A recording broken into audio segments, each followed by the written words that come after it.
നോട്ടിപ്പ് നൽകി. നമ്മളോട് പറഞ്ഞിട്ടായിരുന്നില്ല. ഇന്നിടത്ത് ഇന്നാളുടെ മകനായി ഞാൻ നിന്നെ ജനിപ്പിക്കട്ടെയോ എന്ന് നമ്മുടെ നാഥൻ നമ്മളോട് ചോദിച്ചിട്ടില്ല.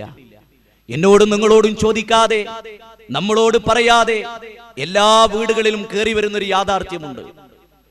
ഹൈന്ദവന്റെയും ക്രൈസ്തവന്റെയും ജൈനന്റെയും ബൗദ്ധന്റെയും സിഖുകാരന്റെയും പായ്സിയുടെയും മതമുള്ളവന്റെയും ഇല്ലാത്തവന്റെയും എല്ലാം വീടുകളിൽ, നിരീശ്വരവാദിയ വീടുകളിൽ അത് കടന്നുവരും. മരണം.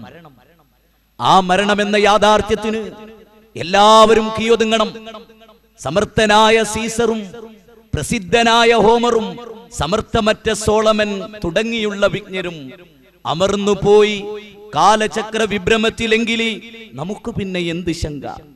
ലോകത്തെ കിടുകിടാവറപ്പിച്ച നെപ്പോളിയൻ ബൊണപ്പാർട്ട്, ഡെമോസ്തനീസ്, അങ്ങനെ അങ്ങനെ അനവധി ആളുകൾ മരിച്ചുപോയി. നാം എല്ലാവരും മരിക്കും.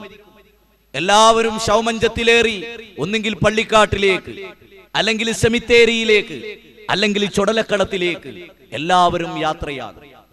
ബാലന്റെ വിയോഗം അയൽവാസിയായ മുഹമ്മദിന്റെ കണ്ണുകളിൽ ഈറനണിയിക്കും.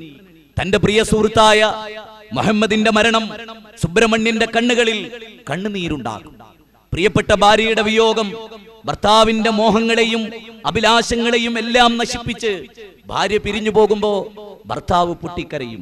ഇല്ല, ആർക്കും തടുക്കാനാവാത്ത ഒരുപാട് ഘടകങ്ങളുണ്ട്.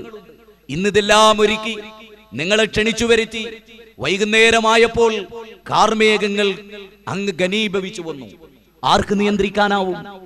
ഏതൊരു പ്രബോധകനെ സംബന്ധിച്ചിടത്തോളവും, ഏതൊരു പ്രോഗ്രാം സംഘടിപ്പിക്കുന്ന സംഘടനയെ സംബന്ധിച്ചിടത്തോളവും മഴ പെയ്യുക എന്നത് ബേജാറുള്ള